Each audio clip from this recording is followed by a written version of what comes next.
aviso, está bien. Entonces, bueno, hormonas sexuales.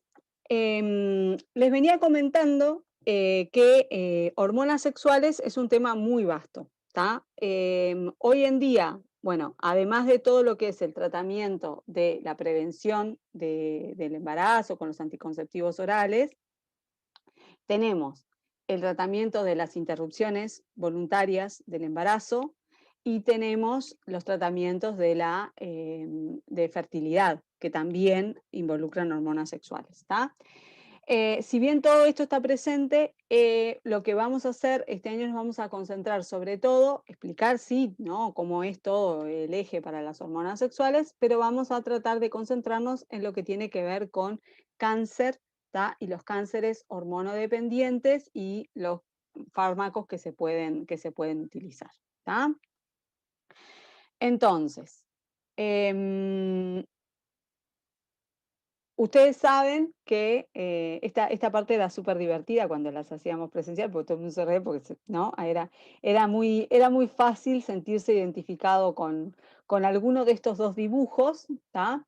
Y nuestras diferencias en muchísimas cosas, algunas tienen que ver con nuestra fisiología, ¿tá? No solamente la fisiología a nivel genital, sino la fisiología y la anatomía a nivel del sistema nervioso. Las mujeres tenemos un cuerpo calloso más grande y eso hace que podamos intercambiar información más fácilmente entre el hemisferio derecho y el izquierdo. Y eso nos lo dijo un neuropediatra hombre, o sea que es confiable la información. Y eso hace que muchas veces nosotras seamos más propensas al multitasking, ¿no? A tener como varias cosas en la cabeza al mismo tiempo, mientras que los hombres en general van de una forma como más escalonada, asumiendo cada una de las tareas del día. ¿Tá? Ustedes saben que nosotros tenemos la determinación de nuestro sexo biológico, ¿tá? Hoy en día, además con muchos estudios, tampoco me voy a adentrar en eso, el sexo biológico no todas las veces coincide ¿no? con el sexo emocional, con la percepción o la autopercepción que uno tiene de cuál es su género o su sexo. O sea que simplemente me voy a basar en una descripción de sexo como dicotómica, ¿tá? Hombre, mujer, ¿tá? Y que cuando nosotros, ¿sí? Somos concebidos, ya en ese momento se concibe como tal, de acuerdo a los cromosomas que componen nuestro genoma. ¿Tá? ¿Qué sucede durante la etapa intrauterina? ¿Sí? El nivel hormonal, ¿tá? De hormonas sexuales es muy grande, pues hay que hacer un desarrollo de todo lo que son los órganos internos en un principio, pero a su vez los órganos que se consideran primarios, ¿tá? Los genitales. Al momento del nacimiento, ¿tá? Tenemos niveles hormonales altos que tienden a bajar. Tenemos un momento en nuestra vida en los cuales nuestros niveles de hormonas sexuales son bajos, ¿tá? Y vuelven a subir a más o menos en la adolescencia, cuando comienzan a expresarse los órganos sexuales secundarios y ahí se acentúan aún más las diferencias y que no tienen muchas veces que ver solamente, obviamente, con la parte genital. ¿Tá? Entonces, vamos a hablar de hormonas sexuales y en general hay una división, ¿no? Hormonas sexuales femeninas, hormonas sexuales masculinas, ¿tá? Testosterona, las masculinas, progestágenos y estrógenos, las femeninas. Sin embargo, siempre tienen que tener en claro que las hormonas sexuales circulan en cantidad por los dos sexos. ¿Cuál es la diferencia? La cantidad relativa de cada una de esas hormonas. De ahí la diferencia de secretar o no, o vamos a decir, o desarrollar o no mamas, hacer un desarrollo muscular que tiende a ser triangular en hombres y con forma de guitarra o de pera en mujeres, que las glándulas sebáceas de los hombres sean mayor secretoras de grasa porque tienen mayor niveles de testosterona que las mujeres, ¿tá? Pero hormonas sexuales circulan, ¿tá? Las tres por todos los organismos. Como les había explicado el otro día con corticoides, nosotros tenemos una base común de las hormonas, de la síntesis de hormonas sexuales, que es, ¿tá?, la síntesis de pregnenolona. ¿Tá? Arriba del todo, chiquilines, de nuevo está el hipotálamo y está la hipófisis, la adenohipófisis o hipófisis anterior. ¿Tá? Que nosotros lo que habíamos visto el otro día, habíamos hablado de las suprarrenales, que son esos triangulitos naranjas y amarillos que ustedes tienen a ambos lados, ¿tá? Y que habíamos hasta el otro día hablado de, ¿sí?, pregnenolona y su pasaje a cortisol, porque habíamos hablado de glucocorticoides o de mineralocorticoides con la aldosterona. ¿Tá?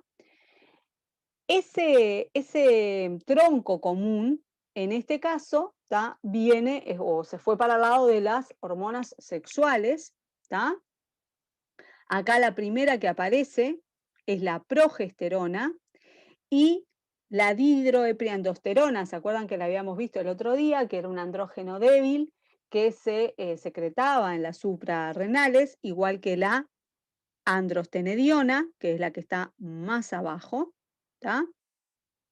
Y que esos andrógenos débiles, ¿tá?, mientras nosotros teníamos nuestras gónadas funcionantes, representaban como muy poca cantidad. Pero en la medida que nuestras gónadas, que son las que van a terminar secretando testosterona y estradiol, disminuyen su actividad en la medida que envejecemos, estos andrógenos débiles se convierten en los precursores de las hormonas sexuales que circulan. ¿Tá?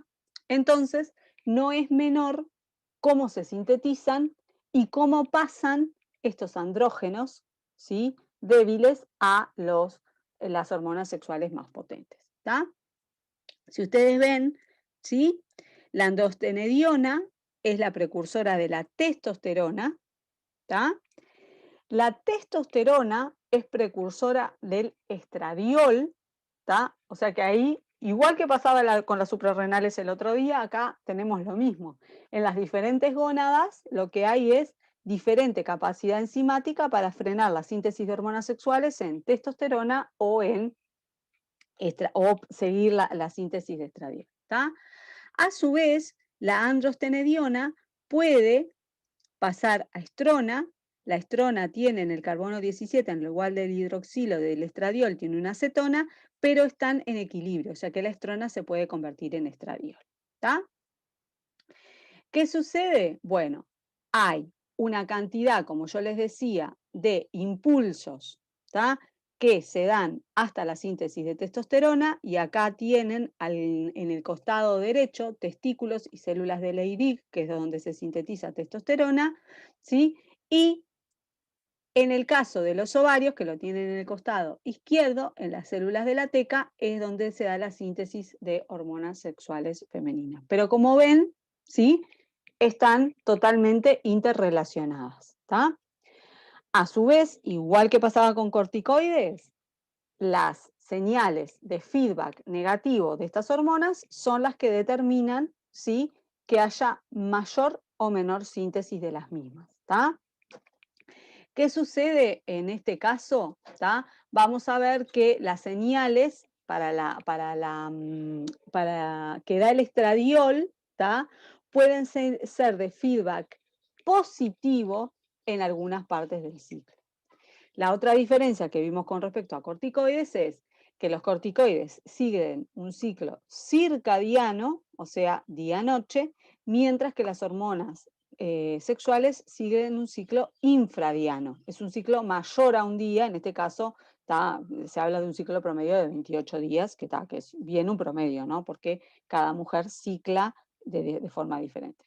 En el caso de los hombres, tienen como una síntesis como un poco más constante de testosterona a lo largo, ¿no?, de sus días y de su vida joven, y a partir de los 30 años, ¿tá?, la síntesis de testosterona comienza a decrecer, y en general los varones a eso de los 40 años es cuando se dan cuenta de que su testosterona está un poco más baja, y ahí hay ciertos cambios conductuales.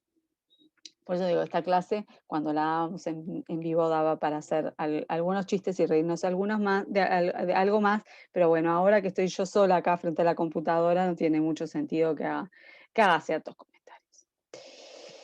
Bueno, si empezamos o pensamos en el ciclo menstrual, ¿tá? Vamos a hablar de la GnRH y de la FSH y LH. Nosotros en el hombre también tenemos GnRH y FSH y LH. ¿Quién secreta la GnRH o hormona liberadora de gonadotrofinas? El hipotálamo. ¿Tá? El hipotálamo secreta la GnRH, ¿tá? Y su secreción es pulsátil.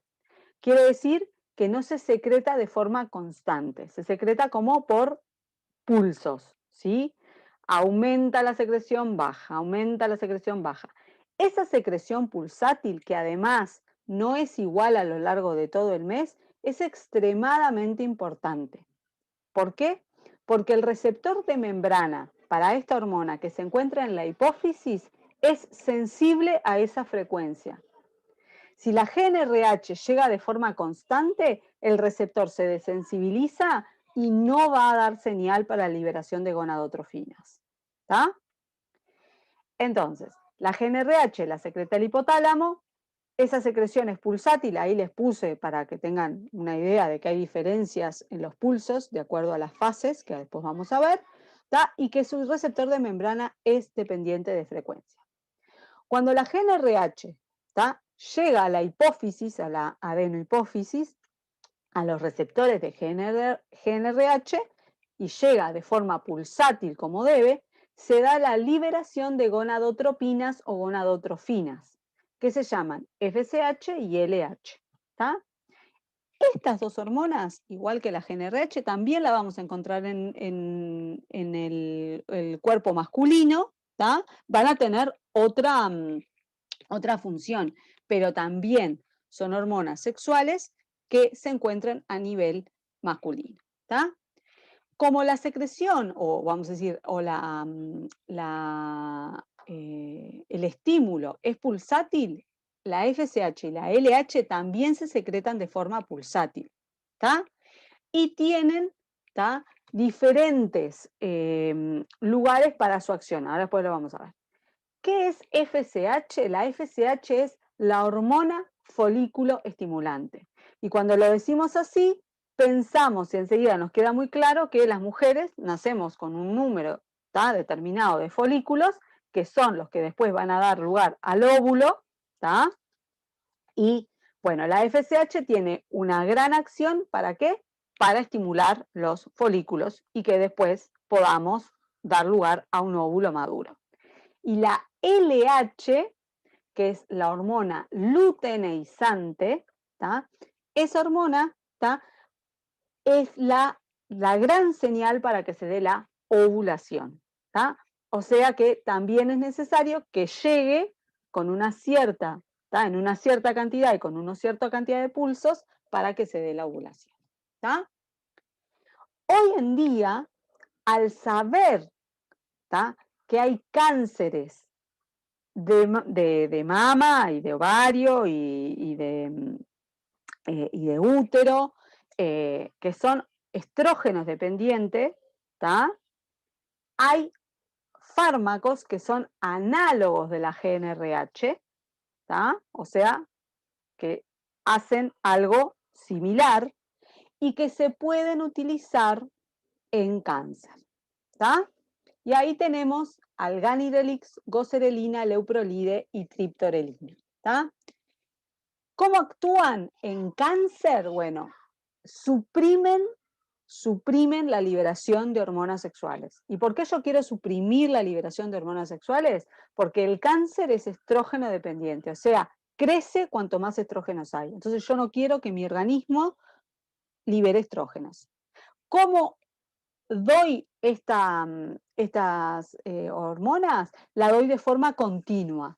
Y entonces, ¿qué pasa si yo doy la GnRH de forma continua? Se desensibilizan los receptores de la hipófisis. Y al desensibilizarse los receptores, no hay señales, no hay liberación de FSH y LH y después no va a haber liberación de hormonas sexuales. ¿Está? Entonces, ¿cuándo quiero supresión? Por ejemplo, en cáncer prostático, en fibrosis uterina, en síndrome del ovario poliquístico, en endometriosis, ¿sí? En cáncer de mama, cuando la paciente todavía es premenopáusica y todavía tiene su ciclo menstrual. Bueno, puedo usar los análogos de la GnRH. ¿Está? ¿Qué pasa, por ejemplo, si yo tengo una persona que tiene hipogonadismo, o sea, que llega a la pubertad y no se desarrollan sus órganos sexuales adecuadamente? Bueno, también puedo dar GnRH, porque capaz que el problema es que su hipotálamo no está liberando las hormonas de acuerdo a lo indicado, y entonces lo que se da es, no libera hormonas sexuales, no hay diferenciación en caracteres secundarios. Entonces, en ese caso, en el caso de hipogonadismo, yo lo que tengo ahí es al revés. Yo tengo que imitar lo que hace la GnRH endógena. O sea que en ese caso se administran como bombas de administración pulsátil. O sea, yo tengo que hacer, ¿tá?, que haya pulsos hormonales de forma de que cuando llegue a la hipófisis, los receptores de la hipófisis no se desensibilicen y se después, con posterioridad en las gónadas, se liberen hormonas sexuales. ¿Tá?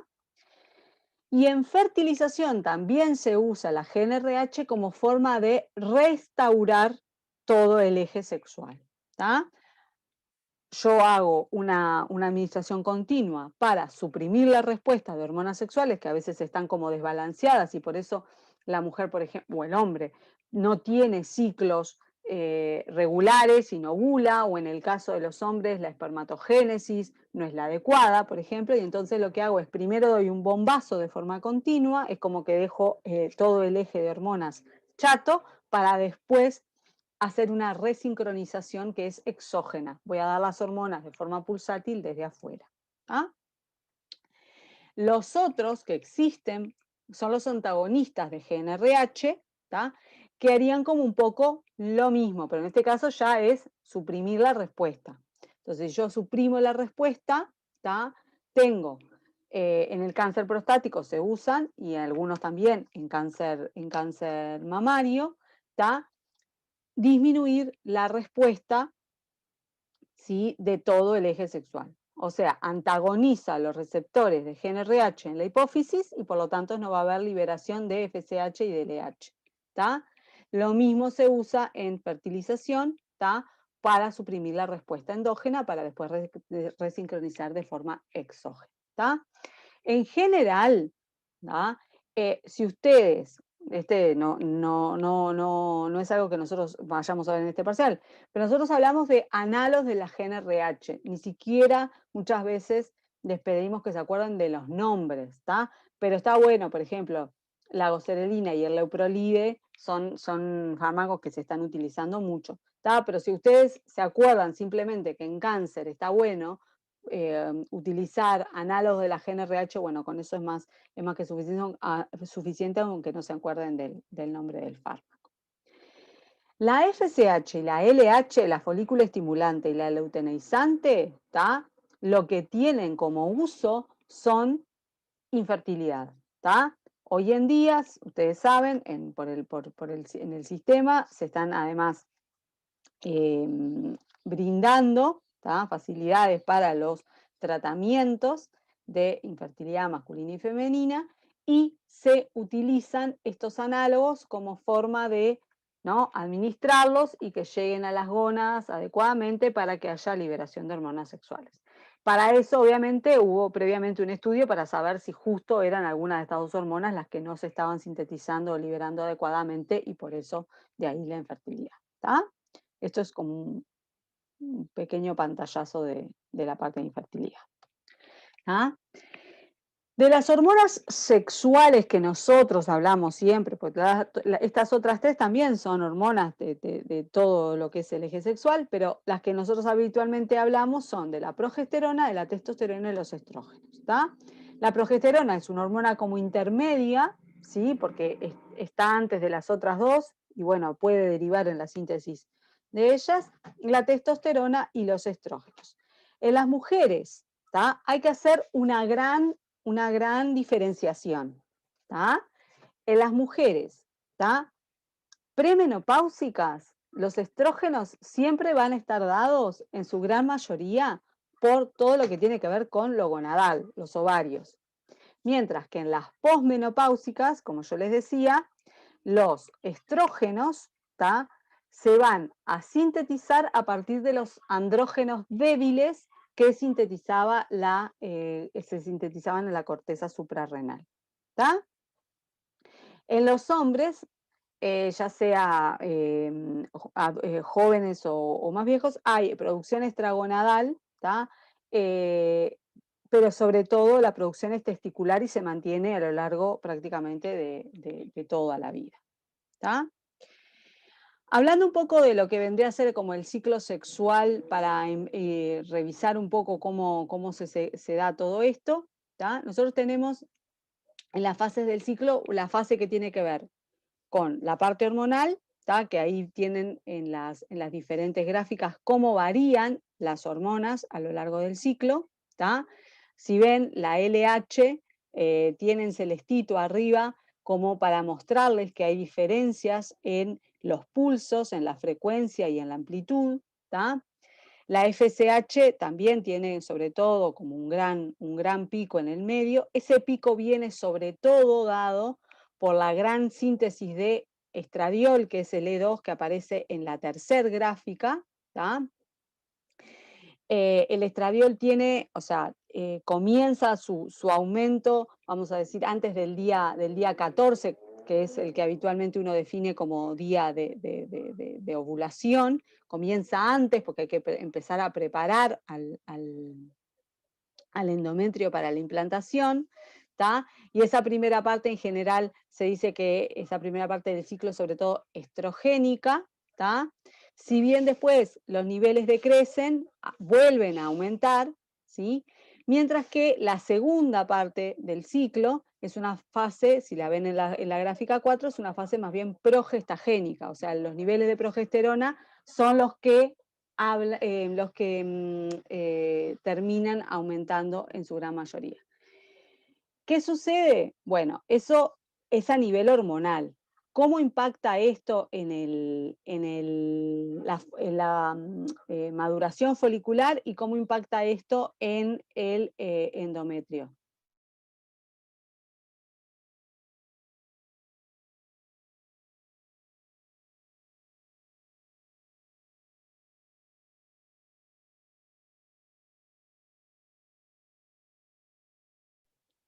Disculpe. ¿Cómo impacta esto en el folículo, en la maduración?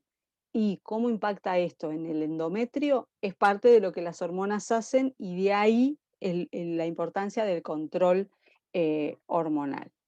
A nivel del folículo, si lo ven, el folículo madura, ¿tá? En una etapa que es sobre todo de la FSH, ¿tá?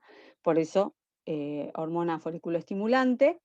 En el medio se da, ¿sí? La ruptura del folículo con la liberación, ¿sí? Del óvulo maduro para ser fecundado, y el resto del folículo se transfiere se transforma en lo que se conoce como el cuerpo lúteo.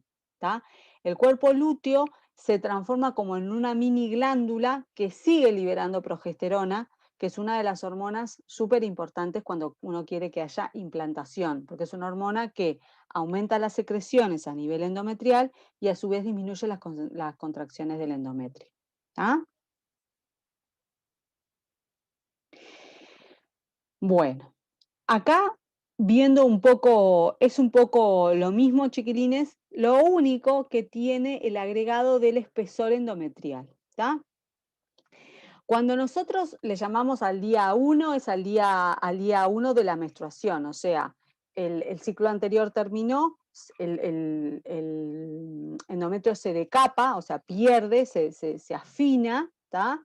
Y en la medida que los niveles de estrógenos que ustedes van viendo que cómo crecen en la curva negra de arriba, bueno, el endometrio también crece. se engrosa, ¿tá? Se engrosa mucho, em, porque es la forma de poder después, ¿tá? Transformarse en un endometrio que pueda dar recepción a un óvulo fecundado, ¿tá? La segunda parte, ¿tá?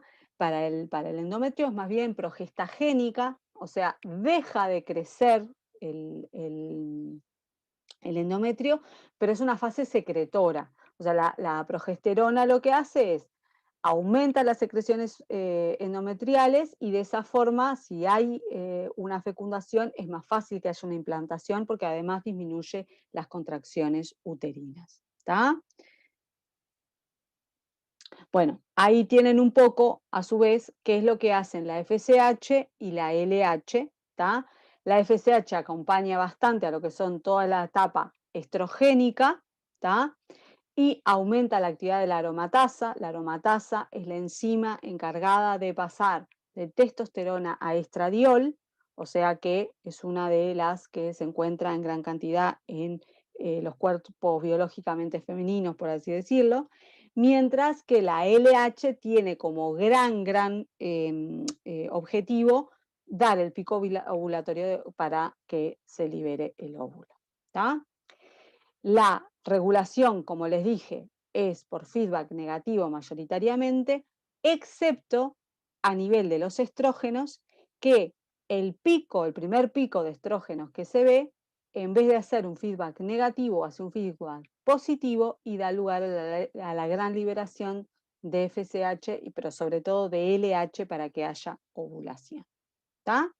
Esto es un poco cómo varían los niveles de estrógenos y progestágenos a nivel de la mujer con la parte premenopáusica, ahí si fuera algo más bien regular, y la perimenopáusica, una etapa de transición, y después la posmenopáusica, en la cual ya los niveles de hormonas sexuales decrecen de forma bien abrupta. De fármacos, vamos ahora a hablar de los fármacos relacionados con los estrógenos. Tenemos los estrógenos, sus ésteres y otras moléculas afines, que son fármacos que tienen como objetivo interactuar con los receptores de estrógeno, ¿tá? Y en ese caso tenemos, sus usos son anticoncepción oral, ¿tá? Anticonceptivos orales o hormonoterapia de reemplazo en mujeres posmenopáusicas. ¿Tá? Los otros fármacos están mayoritariamente relacionados con cáncer y tienen la capacidad de modular de forma negativa a todo lo que tiene que ver con los estrógenos. ¿Tá? El clomifeno está ahí porque se lo conoce como un modulador de los receptores estrogénicos, pero sobre todo su uso es en fertilidad y no en la parte de cáncer. ¿Tá? Pero tener en cuenta que los estrógenos se usan eso, o para anticoncepción oral o para hormonoterapia de reemplazo, y en muy raros casos a veces para hipogonadismos, ¿tá? Que es lo mismo, ¿no? Si nuestras gónadas no secretan hormonas sexuales, entonces hay que darlas de forma exógena. ¿Tá? ¿Cómo? ¿Qué significa hormonoterapia de reemplazo en mujeres menopáusicas? Que lo está diciendo el nombre. Estás reemplazando terapia, reemplazando hormonas en mujeres menopáusicas. ¿No? Las mujeres menopáusicas ya no tienen hormonas sexuales. Y de ahí vienen todos los problemas que tienen las mujeres menopáusicas, ¿no? O sea, la mayoría que uno piensa, ¿no? Los calores, los sofocos y una cantidad de cosas, pero que tiene que ver también con el aumento de riesgo de enfermedades cardiovasculares, por ejemplo, ¿tá? Porque comienzan a parecerse a los hombres. O sea, antes de los 40, 45 años o en mujeres jóvenes, el riesgo de enfermedad cardiovascular en hombres y mujeres es distinto. Los hombres tienen mayor riesgo de sufrir enfermedades cardiovasculares y eventos cardiovasculares graves. Y a partir de la menopausia, cuando los niveles de estrógenos y de progestágenos disminuyen, que son hormonas que protegen a la mujer de eso, los niveles se emparejan. ¿Tá? Además, ¿tá? Tenés todo el problema de nada, tenés todo el problema, ¿no? Que, por ejemplo, de la de calcificación, de osteoporosis y todo. Entonces, vos haces hormonoterapia de reemplazo porque para algunas mujeres, en lugar de, bueno, sufrir todos esos eventos de salud, lo que hacen es recibir hormonas sexuales desde afuera. ¿Ah? Te pasa lo mismo en un hipogonadismo. Haces una hormonoterapia de reemplazo. ¿Está? ¿Por qué? Y bueno, porque si tus gónadas no sintetizan, lo que haces es, le das de forma exógena la terapia. ¿Está? Bueno, los estrógenos, el estradiol, ¿tá? Como les dije, bueno, tiene un anillo aromático que la testosterona no lo tiene. La enzima encargada de pasar de estradiol a testosterona es la aromatasa, ¿tá? O sea que es uno de los puntos de regulación, ¿tá? Ahí tienen como una pequeña explicación de lo que es la REA, ¿no? Cuáles se fueron probando para entender que se necesitaba para que tuviera una buena interacción con el receptor, y de ahí se sintetizaron otras estructuras que no son derivadas del colesterol, pero que también tienen la capacidad de interactuar con los receptores de estrógenos. ¿Está? Como son derivadas del colesterol, son hormonas muy lipófilas, tienen la capacidad de atravesar membrana. ¿Tá? Y hoy en día se sabe que hay como dos mecanismos. ¿Tá? Si bien el genómico, que es el que ustedes ven a la derecha, obviamente está presente, que tiene que ver con eso, con que la hormona, que es lo que el círculo azul, llega hasta el citoplasma, se encuentra con su receptor. Ese receptor en general se acopla, o sea, se acoplan dos receptores junto con las hormonas para luego, posteriormente ir hasta el núcleo y modificar la síntesis y liberación de proteínas y enzimas. ¿Tá? Y ahí, en ese, si, no sé si no queda muy nítida la diapositiva, pero este mecanismo es el que se usa, o el que se usa no, el que se entiende está más regulado con efectos cardiovasculares, ¿tá? Como la disminución de la aterosclerosis, como la disminución de la injuria vascular, ¿tá? Disminuye el remodelamiento cardíaco, ¿tá? Es el que tiene efecto antiapoptótico. Entonces, son los estrógenos, como yo les decía, son grandes protectores del aparato cardiovascular. Entonces, cuando a las mujeres le bajan los estrógenos, ahí es que comienzan a aparecerse en el perfil de eventos cardiovasculares a los hombres. Pero hoy en día a su vez se sabe, y ahí nos vamos a la parte de la izquierda, que hay, ¿sí?, mecanismos no genómicos de acción de los esteroides. Así como se aprendió para los corticoides, también se sabe para las hormonas sexuales, ¿tá? Y en ese caso, estos son eventos que se ven a mucho más corto plazo, ¿tá? Porque obviamente los eventos genómicos, o sea, las cascadas genómicas, demoran horas o días en verse sus efectos, mientras que muchas veces los efectos de los estrógenos se podían llegar a ver después de minutos.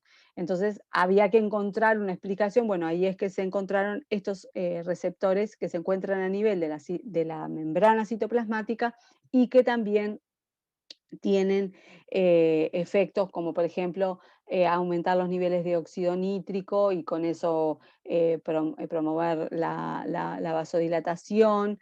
¿Tá? También presentan un mecanismo de regulación de todo lo que es la cascada coagulatoria, ¿tá? Que lo vamos a ver ahora más adelante. Entonces, todos esos efectos que muchas veces se dan a mucho más corto plazo, bueno, tienen un mecanismo que se considera que no es genómico. Como yo les decía, a la izquierda tenemos, ¿tá?, en lo que vendría a ser la parte básica de un estrógeno, ¿tá?, con los lugares que tienen que estar para que haya interacción, y de ahí van a ver, ¿tá?, el etinilestradiol, que es el que está en tercero, es como la vedette de los estrógenos a nivel de las pastillas anticonceptivas, ¿tá?, pero sepan que también, manteniendo las distancias entre los dos oxidrilos, están estructuras como el dietilvestrol, que en algún momento se utilizó para la anticoncepción, o la de la genisteína. ¿Tá? La genisteína es una estructura, ¿tá?, que se encuentra a nivel de plantas, entre ellas, por ejemplo, los brotes de soja, y que tiene la capacidad de tener actividad estrogénica. Entonces es súper importante en una mujer que ha sufrido de cáncer mamario, que se sabe que es un cáncer mamario estrógeno dependiente, o sea que crece con estrógenos, que se le advierta especialmente de no consumir preparados de soja ni de sus derivados. ¿Tá? ¿Por qué? Porque, bueno, en realidad la genisteína puede hacer lo mismo que hace un estrógeno. ¿Tá? ¿Qué sucedió? Hubo en algún momento un boom con esto de la vuelta a lo natural, de que cuando vos estabas con todos los calores de la menopausia, no sé qué, en lugar de darte hormonas sintéticas, la gente le tiene miedo a los químicos sintéticos, y entonces dice, bueno, le vamos a dar, ¿no?, productos naturales que tienen como una acción. Bueno, perfecto. Eso es si la mujer no ha tenido ningún problema de salud relacionado con los estrógenos, porque si no es como darle de comer a un proceso oncológico, ¿entienden? Entonces es importante tener en cuenta esto al momento de modificar los hábitos de una paciente con cáncer de mama. Bueno, y acá un poco lo que les venía diciendo de cuáles son los efectos. Los estrógenos a concentraciones fisiológicas, bueno, todos sabemos que controlan el ciclo femenino, tienen efectos positivos en hueso, o sea, nos defiende de todo lo que tiene que ver con la osteoporosis, tienen efectos positivos en lípidos, o sea, disminuyen el LDL, disminuyen los triglicéridos y aumentan el HDL, que es el colesterol que se llama bueno. ¿Tá? Regulan todo lo que tiene que ver con la parte de glicemia, ¿tá?, para que no tengamos hiperinsulinemia y para que no tengamos niveles de glicemia extremadamente elevados, y mantienen, sí, el balance electrolítico adecuado. ¿Tá? También tienen efectos, como yo les decía, sobre la coagulación, que sobre todo, y tienen efectos sobre los vasos, que yo les decía, la liberación de óxido nítrico. ¿Tá? ¿Qué sucede cuando yo administro de forma exógena? Bueno, en general lo que yo necesito son concentraciones suprafisiológicas, ¿tá?, como en los anticonceptivos orales. ¿Tá? ¿Por qué? Porque lo que yo quiero en un anticonceptivo oral es hacer un feedback negativo como de forma constante para que no haya liberación de hormonas sexuales, no haya ciclo, ¿sí?, sexual, para que no haya ovulación. Entonces, en ese caso, lo que se ha visto es que los anticonceptivos orales disminuyen la tolerancia a la glucosa y con ello aumentan los niveles de glicemia. En general, el paciente que no es diabético no lo va a hacer, ni el que no tiene propensión tampoco, pero en aquellas mujeres que ya tienen alguna propensión a la diabetes la pueden instaurar. ¿Tá?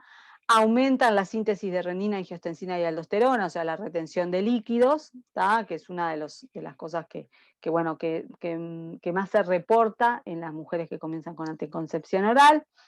Favorecen la síntesis de los factores de coagulación y con eso aumentan el riesgo de trombos. ¿Tá? Y disminuyen la actividad de la tintrombina 3, que era aquella que nos ayudaba, ¿tá?, a cortar con la cascada de la coagulación. ¿Qué sucede con los estrógenos? Bueno, los estrógenos los voy a pasar rápidamente, pero hacer como un pequeño raconto de cosas muy puntuales. Los estrógenos, el estradiol como tal no se puede administrar por vía oral porque, bueno, se degrada rápidamente y habría que, por ejemplo, en una pastilla anticonceptiva tomarla muchas veces por día, lo cual no tiene sentido. ¿Tá? Entonces se fueron sintetizando ésteres, ¿tá?, o agregándole, ¿sí?, como por ejemplo en el caso del etinilestradiol, un grupo de etinilo en el carbono 17.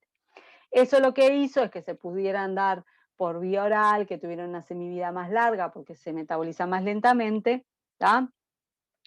Pero bueno, una de las cosas más complejas de la administración de estrógenos de forma crónica, ya sea como anticoncepción o como hormonoterapia de reemplazo, ¿tá?, es que los estrógenos tienen la capacidad de formar aductos que modifican el ADN. Esa modificación de ADN, ¿tá?, si ven acá, ¿tá?, tenemos el primero que aparece más a la izquierda, es el estradiol, ¿tá? Aparece metabolismo por COMP y después por enzimas peroxidasas y enzimas del citocromo P450, ¿tá? Y después aparecen aductos altamente reactivos, ¿tá? Que en general, cuando yo tengo algo muy oxidativo, lo que tengo es bufferes antioxidantes como el glutatión. Pero cuando la administración de estrógenos es crónica, muchas veces la depresión de glutatión se puede dar. Y de ahí que esos aductos pueden reaccionar con el ADN, crear modificaciones y pueden dar lugar a la aparición de cáncer. Por eso, una de las cosas de las hormonoterapias de reemplazo que siempre se pone en la balanza es esa, ¿no? La cuestión de si no será mayor el riesgo de exponer a la mujer a un cáncer que el tratar de ver cómo paliar toda esa sintomatología de la menopausia con otro tipo de medidas. ¿Tá? Bueno, el etinilestradiol, como les decía, el grupo etinilo en 17 lo que hace es se elimina más lentamente, se puede administrar una vez al día y es el estrógeno que está presente hoy en día en todas las pastillas anticonceptivas y cada vez se trata de bajar su dosis, la concentración dentro de la forma farmacéutica a la menor posible para tratar de evitar los efectos adversos. ¿Tá? Acá un poco lo que les decía, con todo lo que teníamos con el aumento de los cánceres, aumento de la incidencia de cáncer de mama, de útero, el riesgo de coágulo y de litiasis. ¿Tá? O sea que de los estrógenos, eso, y es como un pantallazo general para que sepan para la vida y porque en algún momento, bueno, todos lidiamos con alguno de estos fármacos. ¿Tá? Después están los antiestrógenos, que son fármacos, ¿tá? Que tienen la capacidad de modular, en este caso el clomifeno directamente bloquea la señal estrogénica, ¿tá? Eso aumenta, ¿tá? La secreción de FSH, aumenta la secreción de estrógenos, esa secreción de estrógenos entra en el feedback positivo y eso provoca la ovulación. El uso de clomifeno es pura y exclusivamente para el tratamiento de la infertilidad. Se los menciono simplemente porque de este grupete apareció que, opa, se me coló el fulvestrant, que vamos a volver ahora, que es el tamoxifeno. ¿Tá?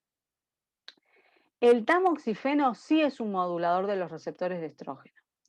¿Qué queremos decir con que es un modulador de los receptores? Que en ciertos receptores tiene actividad antiestrogénica y en otros receptores tiene actividad estrogénica. ¿Tá? De ahí que es importante saber, bueno, en qué patología se puede utilizar y dónde puede llegar a ser poco beneficioso. ¿Tá?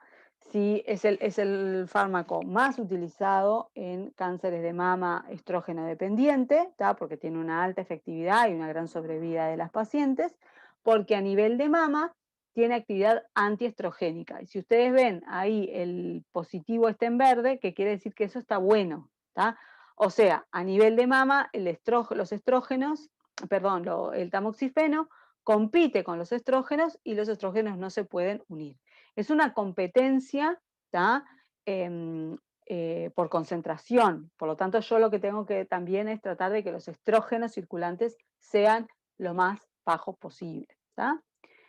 ¿Qué sucede en otros órganos? Tiene actividad estrogénica, o sea, es proestrógeno. Que sea proestrógeno en hueso está bueno porque al ser proestrógeno en hueso, lo que hace es que no haya osteoporosis, por ejemplo, no haya degradación ósea. Eso está bueno. En el hígado, lo que se considera su actividad buena tiene que ver con la acción sobre los lípidos y la acción sobre el control de la glicemia, lo cual también está bueno. ¿Qué pasa con los estrógenos en útero? ¿Se acuerdan que la etapa estrogénica del útero lo que hacía era promover el crecimiento uterino?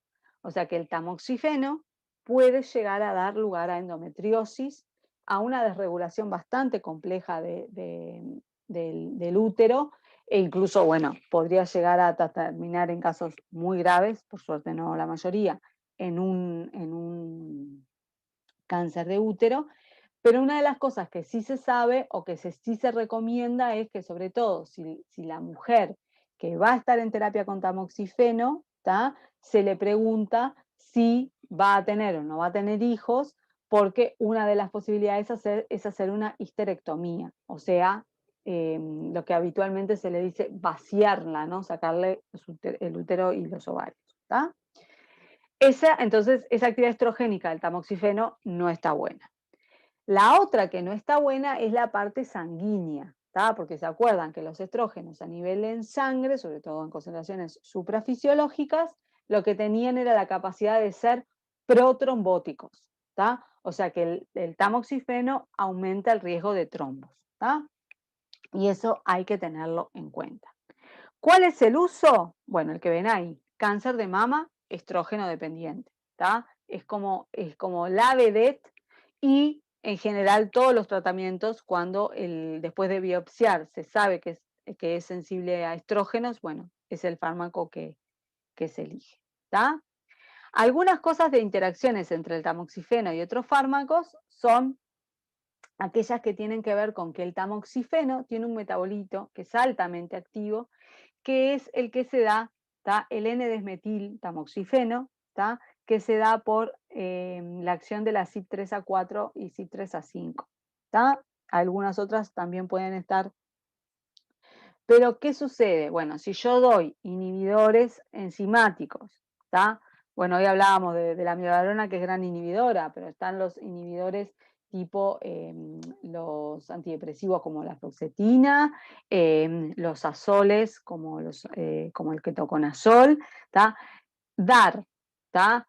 Con fármacos, el tamoxifeno con fármacos que inhiben a la CYP3A4 o CYP3A5 me puede bajar la eficacia de este fármaco y eso hay que tenerlo en cuenta, ¿tá? Lo mismo, puede pasar si yo lo doy con inhibidores de la CYP2D6, ¿tá? En este caso no lo mismo desde el punto de vista de pérdida de la eficacia, sino que hay una mayor concentración del fármaco y ahí se me pueden dar lugar a mayor número de reacciones adversas, ¿tá? O sea que por eso hay que tener en cuenta el metabolismo de este fármaco y que además da un metabolito altamente activo que es el N-metiltamoxifeno. ¿Tá? Voy a ir para atrás. El fulvestrant es un antiestrógeno puro. ¿Tá? El fulvestrant lo que hace es unirse al receptor de estrógenos e impide la dimerización. ¿Se acuerdan que yo les dije que para que se dé la acción o que se active el receptor de estrógeno, aparecían ahí como ER alfa, ER beta, tiene que darse una dimerización, se tienen que juntar, igual que pasaba con los corticoides, para después poder ir hasta el ADN y modificar la síntesis de enzimas y proteínas.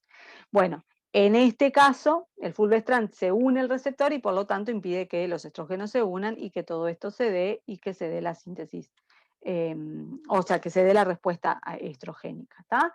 Tiene efectos sobre mama, efectos sobre útero, ¿tá? No es de primera elección, ¿tá? Pero es uno también de los que se usa en estos tipos de cánceres. ¿Tá?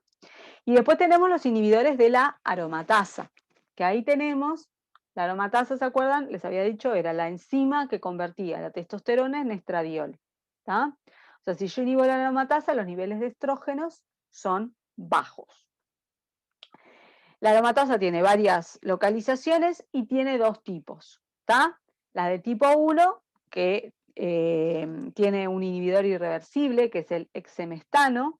¿Tá? Perdón, la aromatasa no tiene varios tipos. Hay dos tipos de inhibidores esteroideos. El tipo 1, que es el exemestano, pero los que se usan en general son los inhibidores tipo 2, como el anastrozol o letrozol. Estos también, en general, ¿tá? Se agregan a la terapia o a veces se dan directamente todos juntos. ¿Por qué? Y bueno, porque a mí me sirve que el tamoxifeno bloquee una respuesta, pero que a su vez compita con pocas concentraciones de estrógenos. Entonces ya le meto el inhibidor de la aromatasa, entonces ya sé que la concentración de estrógenos circulantes va a ser muy baja. Sobre todo cuando tengo mujeres premenopáusicas, o sea que tienen sus gónadas todavía en función, ¿tá? Este inhibidor, bueno, lo que hace es, no es no es una unión irreversible como la del exemestano, sino que es reversible y se unen al grupo hierro, al hierro del grupo M de la enzima y con eso la enzima disminuye su actividad. ¿Está? Bueno, lo que yo les decía, estrógenos dependientes en posmenopáusicas cuando el tamoxifeno no ha sido eficaz, ¿tá? Tiene una eficacia muy similar al tamoxifeno y en algunos casos, ya les digo, se pueden utilizar en conjunto, ¿tá? Disminuye el riesgo de trombos y el riesgo de endometriosis porque directamente no hay estradiol, ¿tá? Entonces, todo aquello que le pasaba al tamoxifeno, que él a nivel sanguíneo o él a nivel endometrial podía tener un efecto negativo, bueno, los inhibidores de la aromatasa no lo presentan, pero como hay sí menos estradiol circulante, el riesgo de fracturas puede estar y lo mismo puede pasar, vamos a decir, no hay protección de los estrógenos desde la parte metabólica hepática, ¿tá? Los niveles de los lípidos y los niveles de los glúcidos pueden desbalancearse.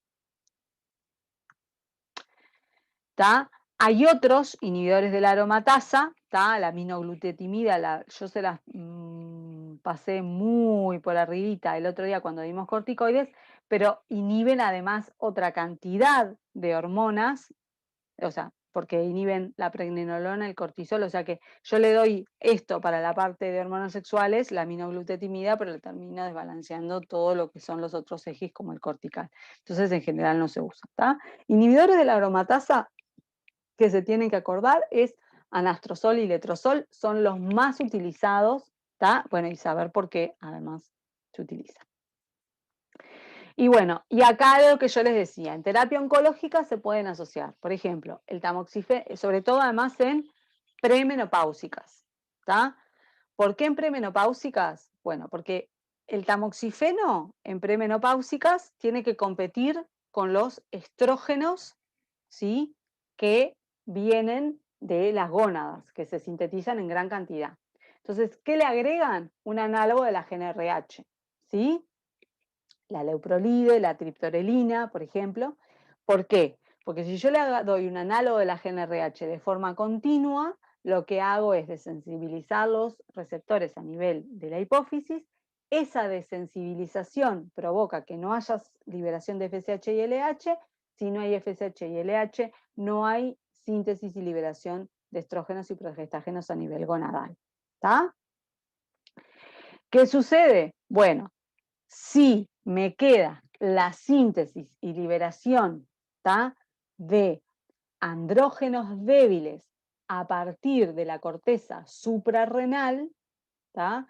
Esos andrógenos débiles se pueden transformar en andrógenos fuertes como la testosterona y la testosterona transformarse en estradiol. Entonces, en ese caso, le encajo un inhibidor de la aromatasa. ¿Tá? ¿Me siguen ahí, chiquilines? Porque sé que esto es muy complejo, pero y ya no sé ni cuántos quedan adentro del aula, pero ¿hasta acá alguna duda? Chan. No, ¿Tá? clase para volver a ver, ¿no? ¿Eh? Bueno, sí, es una clase compleja. Las hormonas son así, pero está, por eso. Pero, y además, como siempre, ¿no? Después las discutimos, me hacen preguntas, o sea que no hay problema, pero bueno. A ver, si yo les hago esta pregunta, a ver si me contestan. Si yo tengo una mujer posmenopáusica, ¿cuál de estos 3 fármacos no le tengo que dar?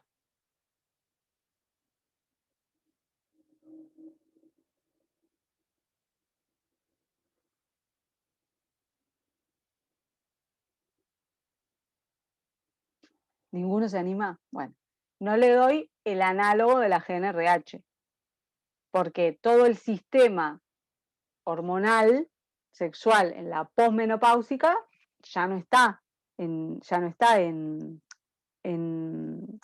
funciones. Entonces, los estrógenos que están circulando, ¿de dónde vienen? Vienen de la síntesis de andrógenos débiles de la corteza suprarrenal. Y si vienen de allí, a su vez, los andrógenos débiles se transforman en testosterona y la testosterona en estradiol. O sea que en una posmenopáusica o una mujer menopáusica, ¿sí? Yo no necesito análogo de la GnRH. Lo voy a necesitar sobre todo en la mujer premenopáusica que necesita inhibir toda la síntesis de hormonas sexuales a nivel gonadal. ¿Está? Bueno, hasta ahí los estrógenos. Entonces, como dos grandes lineamientos son o la anticoncepción y hormonoterapia de reemplazo o la parte de cáncer. ¿Tá? Y acuérdense que hay moduladores de los estrógenos, el tamoxifeno, porque en algunos receptores es proestrogénico y en otros es antiestrogénico. ¿Tá? Está el fulvestrant, que es antagonista totalmente de los estrógenos.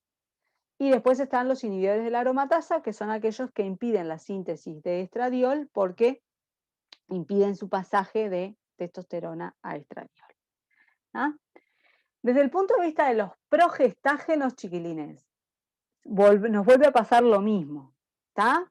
Hay una parte que tiene que ver con anticoncepción y hormonoterapia de reemplazo, otra parte que tiene que ver con cáncer. Y acá lo que se agrega es la interrupción del embarazo. ¿Se acuerdan que yo les dije que la progesterona era la hormona, ¿tá?, que lo que hace es mantener una gran secreción de mucus para que haya implantación del huevo, pero a su vez mantiene lo más bajas posible las contracciones uterinas? Entonces, en la interrupción del embarazo, lo que se hace es dar un antagonista progestagénico de forma que haya contracción uterina y que haya desprendimiento del blastocito. ¿Ah? Esto, digo, aparece acá en una de las diapos y además no se da sola el antagonista progestagénico, sino que se da con un análogo prostaglandínico, pero en realidad, digo, nosotros nuevamente acá vamos a tratar de ver la otra parte, sobre todo lo que pueda ser coadyuvante en cáncer. ¿Está?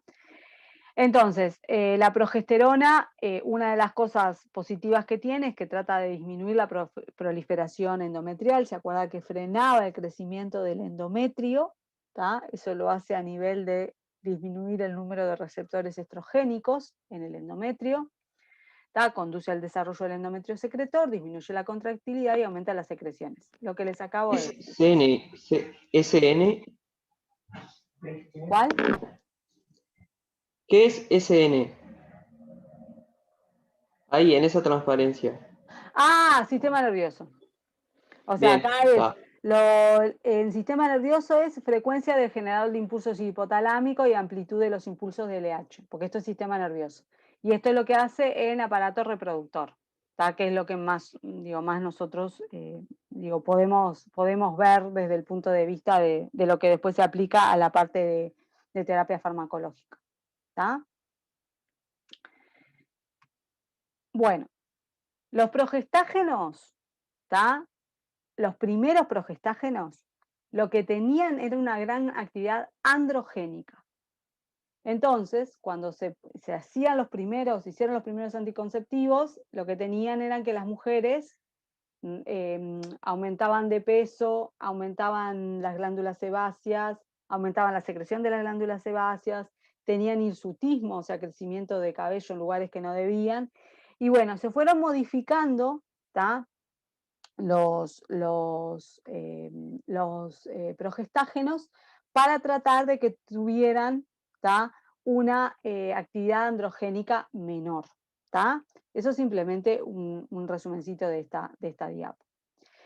Uno de los progestágenos que se está utilizando hoy en día es la drospirenona, ¿tá?, que a su vez tiene la capacidad de ser un antagonista de la aldosterona. ¿Tá? O sea, es derivado de la espironolactona, ¿tá?, que ustedes ya saben que es la espironolactona, y que demostró tener beneficios en el alivio del síndrome premenstrual, pero a su vez se incorporó en las pastillas anticonceptivas como progestágeno porque tiene la capacidad de no provocar retención hidrosalina. Entonces fue parte además de lo que salió como boom y propaganda de por qué estaba buena la drospirenona. ¿Tá? Hay que tener en cuenta que no retener sodio, ¿sí? Y agua muchas veces lo que hace es, ¿no?, aumentar los niveles de potasio. O sea, la espironolactona es un ahorrador de potasio. Siempre recuerden que ahorrar potasio está bien cuando yo lo estoy perdiendo en demasía, porque por ejemplo estoy tomando un diurético. Ahora, y tener hipercalemia o hiperpotasemia, que es lo mismo, no está bueno, porque tener hiperpotasemia aumenta el riesgo de arritmias. ¿Tá? Entonces, cuando algo se sale al mercado como la panacea, bueno, siempre hay que tener ojo, porque los efectos adversos que pueden llegar a tener a veces no se tienen en cuenta, sobre todo porque se van a utilizar en un gran número, en este caso, de mujeres jóvenes que lo utilizan para anticoncepción. Entonces, con esto, como siempre digo, cuando hablo de la aspirina, digo, todas le quedan, las chiquitinas les quedan los ojos enormes, a ver qué me va a pasar. No, no es que les vaya a pasar nada, es que simplemente cuando uno decide usar anticoncepción, tiene que saber cuáles son los riesgos, así como los anticonceptivos con estrógenos tienen riesgos de trombo, y muchas veces nadie hace un chequeo de cómo la paciente está de la parte de coagulación, o tampoco le hacen un seguimiento o cuestionario para saber si tiene antecedentes de problemas de trombosis. Bueno, acá pasa un poco lo mismo, en general no va a pasar nada, pero si hay pacientes más susceptibles y con una hipercalemia, lo que podemos tener son arritmias, y esas arritmias pueden llegar a tener desenlaces bastante complejos. Los tienen ahí como un poquito el raconto en la parte izquierda de todo lo que puede llegar a pasar. ¿Tá? Los otros que salieron son los gestágenos, que es como una combinación de estranos y pregnanos, o sea, derivados de la progesterona y de la nortestosterona, que nuevamente salen al mercado. El Dienogest es el más nuevo, ¿tá? Que tiene actividad progestagénica, no tiene tanta actividad androgénica. Ha mostrado ser muy bueno porque no produce gran cantidad de retención de líquido ni de agua, y no tiene esas cuestiones al nivel androgénico de cambio en las glándulas sebáceas y todo eso. ¿Tá? Bueno, y ahí tienen un poco de otras cuestiones farmacocinéticas, pero que nosotros no las vamos a ver en detalle. ¿Tá? Como antiprogestágeno, la que se da para interrupción voluntaria del embarazo es la mifepristona. ¿Tá?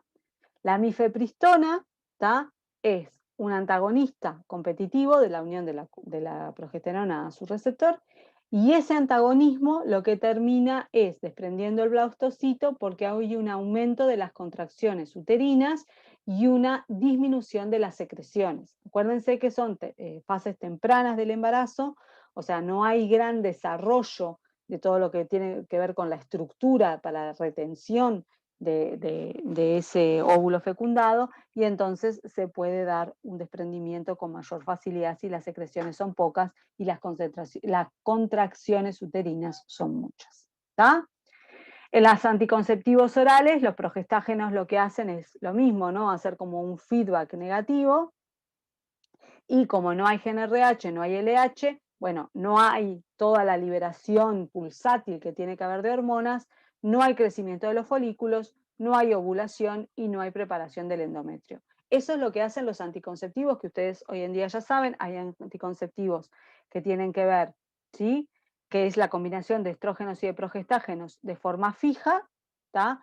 Hay unos que son bifásicos, que tienen como pastillas, vamos a decir, o comprimidos, hablando bien, de dos tipos, y hay algunos incluso trifásicos. No me voy a detener en ellos porque no es el objetivo justo de esta clase. Sí hacer una pequeña disquisición, que la anticoncepción durante la lactancia no se puede hacer con estrógenos, ¿tá? Están totalmente contraindicados los estrógenos durante los primeros 6 meses luego del parto, aumentan el riesgo de trombos en la mujer y además el riesgo de su pasaje por leche a nivel al bebé también puede llegar a modificar y causar problemas de salud. Entonces, a nivel de lactancia, ¿sí? Si la mujer no quiere, o bueno, la pareja no quiere utilizar anticoncepción de barrera, están los progestágenos solos a partir de la semana 6, pero hay que saber que los progestágenos, sobre todo, ¿tá? Actúan en la no implantación, pero son mucho menos eficaces en frenar la ovulación, porque la ovulación y la liberación de LH depende de los estrógenos, ¿tá? Y como el feedback negativo no está, porque en estos anticonceptivos no hay estrógenos, bueno, los progestagénicos tienen una eficacia menor, ¿tá? De la parte de anticoncepción, la otra cosa que hay que tener en cuenta es las interacciones farmacocinéticas, ¿tá? Los estrógenos, ¿tá? Tienen recirculación enterohepática, se glucuronidan, ¿tá? Y ese glucurónido es escindido por la flora intestinal normal y el estrógeno puede ser reabsorbido nuevamente, ¿tá? ¿Qué sucede cuando nosotros, por ejemplo, damos antibióticos? Barremos la flora bacteriana, no existe escisión del glucurónido, no hay reabsorción de los estrógenos y eso baja las concentraciones circulantes y con eso el anticonceptivo pierde eficacia, ¿tá? Desde el punto de vista más directo, cualquier inductor enzimático que induzca las enzimas del citocromo por las cuales se metabolizan los anticonceptivos orales, obviamente también le disminuyen la eficacia, ¿tá? Con respecto a la terapia de reemplazo hormonal que mencionábamos hoy en mujeres menopáusicas, ha habido varios estudios, este es bastante viejo ya, pero relevó 10.000 mujeres que recibieron unas estrógenos y progestágenos en dosis de reemplazo hormonal, no en dosis de anticoncepción, y otras que recibieron placebo, ¿tá? Para evaluar cuáles eran las diferencias entre los riesgos y los beneficios de recibir o no terapia de reemplazo hormonal, ¿tá? Si ven la primera parte, o sea, donde están las barras en azul que son más altas, quiere decir que hubo más mujeres que presentaron ataque cardíaco, accidente cerebrovascular, cáncer de mama y problemas trombóticos, ¿tá? Eso a nivel, o sea, estadísticamente hablando, significativamente diferente. Desde el punto de vista de los beneficios, las mujeres con terapia de reemplazo no tuvieron, o mejor dicho, presentaron menor incidencia de cáncer colorectal y de fractura de cadera, ¿tá? Y para el cáncer endometrial y para las muertes no se vio ni beneficio ni riesgo de la terapia hormonal, ¿tá?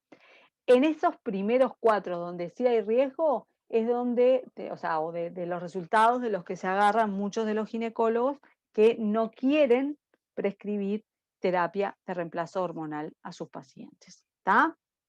Así que por eso les decía, la terapia de reemplazo hormonal está buena para aliviar una cantidad de sintomatologías de la perimenopausia y de la menopausia, pero bueno, tiene riesgos como cualquier terapia farmacológica, ¿está? Desde el punto de vista de los andrógenos, nos vamos a ir a la testosterona ahora, nos pasa exactamente lo mismo, ¿está? Acá le agregamos los esteroides anabólicos, que este año los saqué porque la presentación era más cortita, que son en general, ustedes ya los conocen, como se dan para el crecimiento muscular, ¿tá? Pero en terapia nuevamente tenemos las hormonas androgénicas, que en general se dan para hipogonadismo, o sea, un varón en la adolescencia, entra a la adolescencia y no hay desarrollo de caracteres sexuales secundarios, entonces se le dan hormonas sexuales masculinas para tratar de que termine de desarrollar sus caracteres.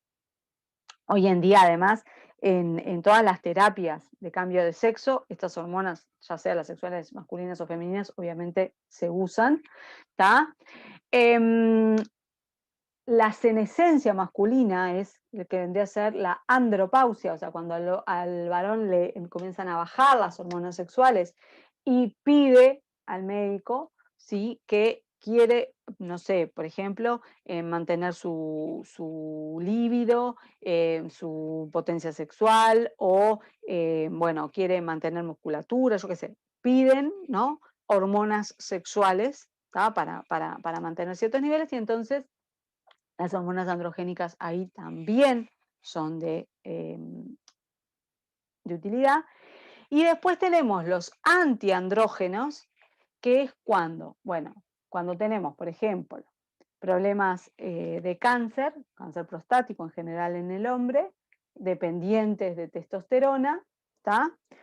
O hay un problema que también se da en la próstata, que es el crecimiento, la hiperplasia benigna de próstata, ¿tá?, que es el crecimiento prostático desmesurado, que también no dependiente de testosterona, sino de dihidrotestosterona, que es más potente que la testosterona en muchos casos. Y entonces ahí lo que se trata es de bajar los niveles de dihidrotestosterona. Y también podría utilizarse, pero en general no hay una buena aceptación, en la calvicie, ¿tá? Los folículos pilosos de la parte superior de la cabeza masculina, cuando comienzan a caerse, se deben muchas veces, a muchas cosas se pueden deber, pero una de las cosas es a altos niveles de dihidrotestosterona, ¿tá? El problema es que si yo doy un antiandrógeno, quizás si la persona, por ejemplo, aumente, ¿no?, la cantidad de folículos pilosos saludables y el cabello, pero, por ejemplo, esto va en detrimento de su vida sexual porque pierde libido y potencia sexual. Entonces, en general, los hombres no aceptan este tipo de terapias a nivel sistémico con antiandrógenos, ¿ah? Bueno, acá es más o menos lo mismo, nada más que en lugar de ovarios, el lugar donde la FSH y la LH van a actuar son los testículos, y en los testículos, ¿sí?, tenemos en las células de Leydig, ¿tá?, estimuladas por la LH, se va a dar, ¿sí?, la síntesis de testosterona, ¿tá?, y junto con la FSH y la testosterona, en las células secretoras de Sertoli se van a liberar los espermatozoides, ¿tá? O sea que es el comienzo del eje es el mismo, GnRH, FSH, LH y síntesis de testosterona y espermatogénesis. Esas son las cosas que se dan en el aparato reproductor masculino. Como les aparece acá, la testosterona puede dar lugar, si la ven más abajo, a DHT, que es dihidrotestosterona, ¿ah? Y la testosterona y la dihidrotestosterona son las responsables, como aparece más abajo, de todo lo que tiene que ver con la diferenciación sexual, ¿tá? Igual que pasaba con los estrógenos, los andrógenos tienen un mecanismo que es genómico, que es un mecanismo más bien tardío, ¿tá?, que tiene que ver con la parte de vasculatura, ¿tá?, y que la testosterona, como yo les digo, los pone como un poco más en riesgo de sufrir patologías cardiovasculares, ¿tá? Y después tiene un mecanismo más directo, ¿tá?, que tiene que ver con una respuesta rápida, ¿tá?, por un mecanismo a nivel del receptor citoplasmático, ¿tá? Y acá lo mismo del feedback, ¿tá?, el feedback negativo.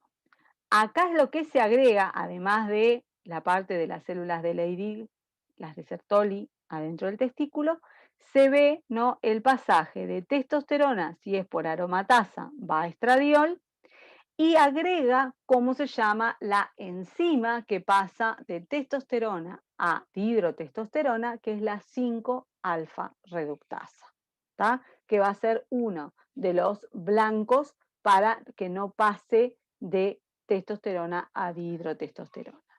¿Tá? Para recordar, ¿tá? Y sin meternos demasiado, pero uno de los fármacos que se utiliza hoy en día en cáncer es, inhibe a este sistema, ¿tá? Al sistema CYP17, que es el que cataliza los pasajes desde pregnenolona y progesterona hacia testosterona. ¿Tá? Entonces, lo recuerdo acá simplemente para que después sepan por qué hay un fármaco que se utiliza en cáncer que es inhibidor de citocromo 17. ¿Tá? Es porque este citocromo, ya sea por la 17 alfa hidroxilasa o por la 17 liasa, termina dando lugar a la síntesis de testosterona. ¿Tá? Bueno, como dijimos, la testosterona, ¿tá? Bueno, por la aromatasa da el estradiol y por la 5-alfa reductasa da la dihidrotestosterona y tiene la capacidad de dar otros metabolitos inactivos. ¿Tá? La 5-alfa reductasa, ¿tá? La que da lugar a la dihidrotestosterona, hay dos tipos, una en piel no genital e hígado y el otro en piel genital y próstata. Esa en general es el blanco de lo que vamos a ver en la parte prostática. ¿Tá? ¿Por qué es importante la testosterona? Si bien dijimos, bueno, hace proclive a los hombres a veces a eventos cardiovasculares más severos que las mujeres. Bueno, obviamente todo el desarrollo de la parte genital, ¿tá? La parte de folículo piloso, la parte muscular, por eso en general el promedio de masa muscular entre los hombres y las mujeres es diferente. Modifica la eritropoiesis, ¿tá? Tenemos hematocrito diferente, hombres y mujeres, y eso tiene que ver con la parte de la testosterona. Y a nivel indirecto, ¿tá? En su pasaje estradiol, es el que modifica el crecimiento de los huesos largos, ¿tá? El estradiol, ¿no? Pero la testosterona, digo, pasando estradiol, también hace acción sobre huesos largos con la parte de la epífisis. Y bueno, entre el estradiol y la testosterona, ahí lo ponen en signo de interrogación, porque obviamente tiene que ser un balance de ambos, está el control también de la libido. De los andrógenos no me voy a centrar porque lo que yo les digo es lo mismo, o es en terapia para reposición por hipogonadismo o en terapia de senescencia masculina, ¿tá? Y ahí tienen algunos ejemplos, ¿tá? Hay algunos que son más cómodos, ¿tá? Por ejemplo, el enantato de testosterona, ¿tá? Es una presentación farmacéutica intramuscular con depósito. Entonces, en realidad, la persona se tiene que pinchar no me acuerdo si es cada un mes, ¿tá? Y mantiene sus niveles, no, cada un mes no, es más todavía, mantiene sus niveles de testosterona altos, ¿tá? Este tipo de preparados farmacéuticos son los que después terminan siendo utilizados por los deportistas para tener mayor número. Digo, no sé si es legal, creo que no, pero terminan teniéndolo para tener un mayor aumento de masa muscular. ¿Tá? Bueno, y como le decía, los usos son o hipogonadismo, o la senescencia, o andropausia. Lo que hay que tener en cuenta es que la testosterona modifica, las hormonas sexuales tienen acción a nivel del sistema nervioso seguro, tiene cambios conductuales, la persona puede tener una conducta sexual agresiva, ¿tá? Bueno, y después la parte de que puede llegar a tener modificaciones en todo lo que tiene que ver con las glándulas sebáceas, pero eso sería menor. Pero una de las cosas que sí hay que tener en cuenta es la parte de conducta. Y en la parte de la senescencia hay que tener en cuenta que la testosterona puede dar lugar a la retención de sodio y agua, entonces hay que tener en cuenta que si la persona tiene o no patologías cardiovasculares. ¿Tá?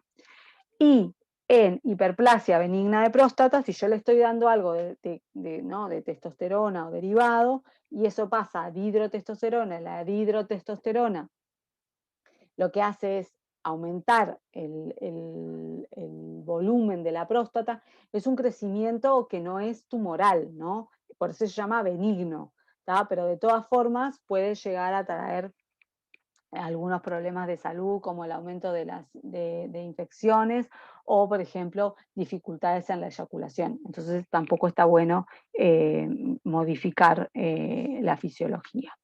¿Tá?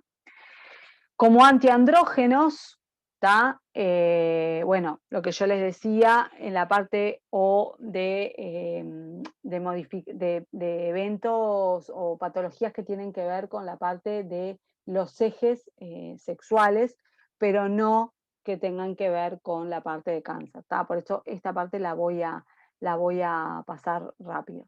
Pero puede pasar, ¿no? Que en el caso, por ejemplo, de una mujer que tenga gran cantidad, tiene aumentadas las glándulas sebáceas, que tenga aumentada su secreción y que tiene que ver con eso, con que sus niveles de testosterona son más elevados de lo que deberían. Bueno, en ese caso, por ejemplo, se le da ciproterona, que es un antiandrógeno, o sea, es un gestágeno con acción antiandrogénica, pero digo, actúa como un antiandrógeno y a su vez le dan etinilestradiol, que es una hormona femenina como forma de contrarrestar. Pero esto lo voy a pasar rápidamente. ¿Tá? Ahora, los que sí son, los que sí se utilizan para cáncer como acción antiandrogénica, ¿tá? Siempre tengan en cuenta que si yo tengo o un hombre, el hombre toda la vida mantiene un eje, ¿tá? Liberando GnRH y liberando FSH y LH. Entonces, en este caso, ¿tá? Tanto sea la flutamida como la ciproterona, ¿tá? Que van a actuar como antagonistas de la testosterona en su receptor, compiten con la testosterona desde el punto de vista de la concentración. Entonces, ¿qué necesito yo? Que los niveles de testosterona bajen. ¿Y cómo hago? Lo hago administrando análogo de la GnRH. ¿Cómo lo administro? De forma continua, porque de esa forma lo que hacía era desensibilizaba los receptores y al desensibilizar los receptores, el eje se corta. ¿Cuándo se puede utilizar esto? En cánceres prostáticos hormonodependientes. O sea, son cánceres de próstata, al igual que los cánceres de mama dependían de estrógenos, estos son cánceres de próstata que dependen de testosterona. Entonces, esta es la forma de tratar un cáncer a nivel masculino. La bicalutamida también es un bloqueante competitivo y selectivo de los receptores de testosterona, también se utiliza en cáncer de próstata y también se puede administrar con análogo de la GnRH. ¿Tá? La abiraterona no es uno igual que aquellos, sino que este inhibe el complejo CYP17. Al inhibir el complejo CYP17 lo que hace es disminuir los niveles de testosterona. ¿Tá? Se usa también en cáncer de próstata. ¿Y qué pasa? Como al inhibir el complejo CYP17, yo no solamente modifico los niveles de testosterona, sino que también modifico los niveles de cortisol, ¿tá? Muchas veces se administra junto con prednisona. O sea, como el cortisol endógeno no se va a estar sintetizando, lo que hago es se lo proporciono de forma exógena. ¿Tá? Y por último, ¿tá? Tenemos a los inhibidores de la 5-alfa reductasa. ¿Tá? Estos se usan habitualmente en la parte de crecimiento prostático benigno, ¿tá? O sea, hiperplasia benigna de próstata. Se pueden usar solos, ¿tá? O se pueden utilizar con los bloqueantes alfa. ¿Se acuerdan? Como la tamsulosina o la terazosina, que también tenían la capacidad de mejorar la eyección de orina. ¿Tá? ¿Qué hago con la 5-alfa reductasa? Inhibo el pasaje de testosterona a dihidrotestosterona, bajo los niveles de dihidrotestosterona, baja el volumen prostático y con eso bajan los antígenos prostáticos, el PSA. ¿Tá? ¿Cuál es la cuestión con esto? Bueno, lo que yo les decía, y es que tanto la testosterona como la dihidrotestosterona tienen que ver con la regulación de la función sexual. O sea que pueden causar impotencia, pueden disminuir la libido y pueden dar problemas de eyaculación. Estos en algún momento también se trataron para la parte de alopecia, o sea, de pérdida del cabello. Y en algún momento incluso se intentó hacer algo más bien local, o sea, de administración tópica, pero no tuvo mucho éxito. Así que lo que hoy en día se tiene reservado para en general para los problemas prostáticos. ¿Tá?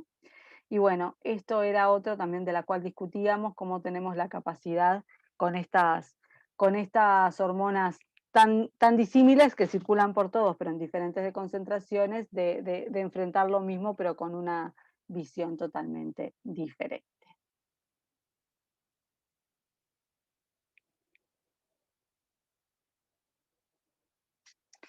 Bueno, y con esto, chiquilines,